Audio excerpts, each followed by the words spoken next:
As President Joe Biden begins to campaign for the upcoming election cycle, he is no longer able to ignore the mounting calls to support a ceasefire in Gaza. And now some Arab American leaders in the key swing state of Michigan are refusing to meet with his campaign. If you actually respect us and you dignify us for the human beings that we are, you don't send campaign staff to talk about such a pressing issue. Right now, the only conversation we're interested in having is one around a ceasefire. Biden has acknowledged the growing protests around this issue. I understand their passion, and I've been quietly working with the Israeli government to get them to reduce and significantly get out of Gaza. But continues to face backlash over his support for Israel. I talked to Arab American and Muslim leaders who say they won't support Biden's reelection. Not only that, but they're actively turning down meetings with his team.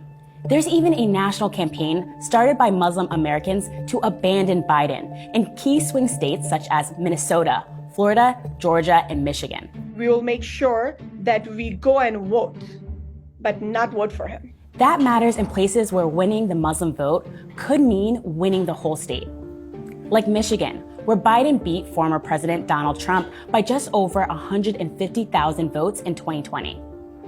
And there were more than 200,000 registered Muslim American voters in Michigan that year. More than 145,000 turned out to vote, according to an organization that specializes in mobilizing Muslim voters, Engage. That's a block of voters that have been loyal to the Democratic Party for years. This is their single issue, though.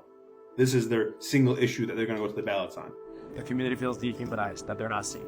And so we're just really imploring that the administration recognizes the concerns, the needs, the feelings of this community. The sooner you call for ceasefire, the more time there is to work toward getting the community to a position where they could support President Joe Biden in the race. So far, Biden's reelection campaign hasn't been endorsed by any Muslim or Arab American groups. And influential voices from his last bid have remained silent, like Democrat Rashida Tlaib of Michigan, the first Palestinian American woman to serve in Congress.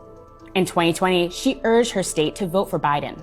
But even though she has met with Biden's campaign manager, Tlaib has made no mention of endorsing his candidacy this time around. Instead, Tlaib has called for a ceasefire in the Middle East while accusing the president of supporting a Palestinian genocide. Mr. President, the American people are not with you on this one. We will remember in 2024.